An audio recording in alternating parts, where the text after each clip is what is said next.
Tensions are flaring ahead of a meeting between President Biden and Ukrainian's President Volodymyr Zelensky. The European leader was outraged after NATO members announced there's no timeline for when Ukraine can join the alliance.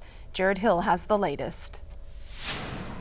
High stakes in a highly anticipated one-on-one between President Biden and Ukrainian President Volodymyr Zelensky. The meeting comes after Zelensky criticized NATO's reluctance to give a timetable for when his country could join the alliance, though they did offer a consolation, announcing Ukraine's future is in NATO, but first the country has to make democratic and security sector reforms. NATO's Secretary General called it a major breakthrough. This will move Ukraine closer to NATO. Zelensky wrote it was absurd to place vague new conditions on Ukraine without setting an actual timetable for NATO membership. The question of when comes as the alliance persuaded Turkey to agree to admit Sweden following an earlier decision to include Finland.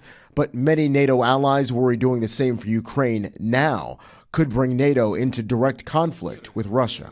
It's not something that can happen in the middle of a war. Member countries are increasing shipments of equipment and investing in training Ukrainian pilots to fly F-16 jets, an effort Pentagon Undersecretary Colin Kahl says won't be quick. We're talking about, somewhere between 6 and 18 months, depending on how well the Ukrainian pilots do. Meanwhile, Russia is watching closely.